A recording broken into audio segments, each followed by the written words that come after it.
After Jesus' resurrection, he appeared to many people to show himself alive with many infallible proofs. He appeared to Mary at the tomb. Then the second ones he appeared to was the two on the road to Emmaus. Today we're going to read to you as we stand here on the road to Emmaus. In the back is the spring and the Roman road. So we're going to read to you from Luke chapter 24, beginning at verse 13. Now behold, two of them were traveling that same day to a village called Emmaus, which was 7 miles from Jerusalem. And they talked together of all these things which had happened. So it was while they conversed and reasoned that Jesus himself drew near and went with them. But their eyes were restrained so that they did not know him. And he said unto them, What kind of a conversation is this that you have one with another as you walk and are sad? Then one whose name was Cleopas answered and said to him, Are you the only stranger in Jerusalem, and have you not known the things which happened there these days? And he said unto them, What things? So they said to him, The things concerning Jesus of Nazareth, who was a prophet, mighty in deeds and word before God and all the people, and how the chief priests and our rulers delivered him to be condemned to death and to crucify him. But we were hoping that it was he who was going to redeem Israel. Indeed, beside all this, today is the third day since these things happened. Yes, and certain women of our company who arrived at the tomb early astonished us. When they did not find his body, they came saying that they had also seen a vision of angels, who said he was alive. And certain of those who were with us went to the tomb and found it just as the women had said, but him they did not see. And he said unto them, O foolish ones and slow of heart to believe in all that the prophets have spoken, ought not the Christ to have suffered these things, and to have entered into glory? And beginning at Moses and all the prophets, he expounded to them in the scriptures the things concerning himself. And they drew near to the village where they were going, and he indicated that he would have gone farther. But they constrained him, saying, Abide with us, for it is toward evening, and the day is spent. And he went in to stay with them. Now it came to pass, as he sat at the tables with them, that he took bread, blessed it, and broke it, and gave to them. Then their eyes were opened, and they knew him. And he vanished from their light. And they said one to another, Did not our hearts burn within us while he talked with us on the road, and while he opened the scriptures unto us? So here on the road to Emmaus is where Jesus appeared to these two as they were sad and talking about the crucifixion of Jesus Christ. And now here is Arie to tell us more about this road and the experience. Thank you. So we are on the road to Emmaus.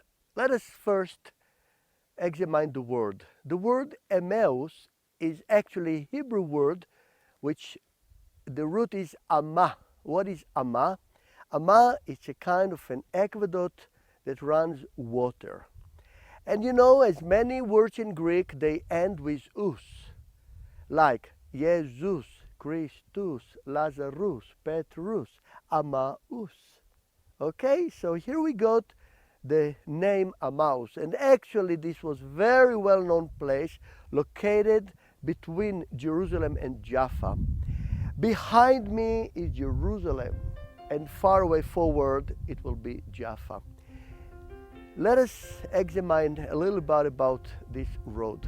First of all, how far it was from Jerusalem.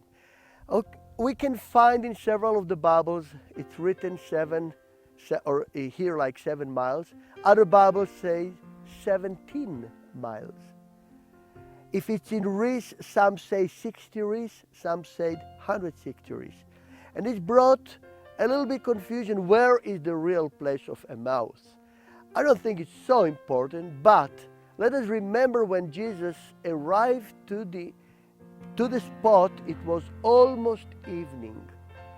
Remember, so if they left Jerusalem early in the morning, like they always leave city early in the morning, If it was only 7 miles, I think they would arrive there at 8 o'clock in the morning. But what the Bible says, they arrived late in the evening. It was almost evening, right? So it shows it was far away. Jesus appeared to them. Now it's very interesting. Check and find that till now Jesus always went from Galilee to Jerusalem, Jerusalem, Galilee. In other words, south, north, south, north. The first time after Jesus resurrected, to which direction he goes? Westward. Now, does it has a meaning? A lot of meaning.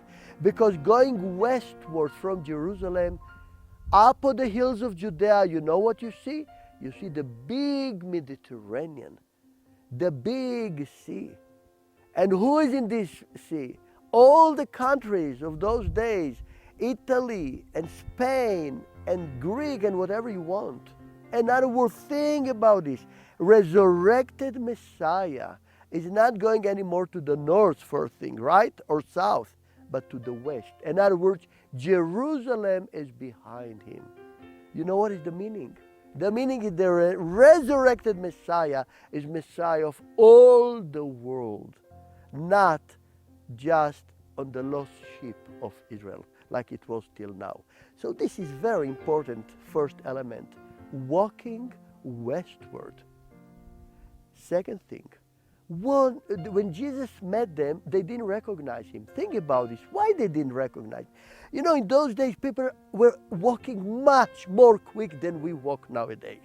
We know, we have a lot of information. They will start early in the morning. In one day, they will pass 32 kilometers, which makes around 18 miles. Why? Because all the country was separated on the roads, such a way that every 32 kilometers, every 18 miles, you had a station to stay at night. Okay? Now, people walked much quicker than nowadays.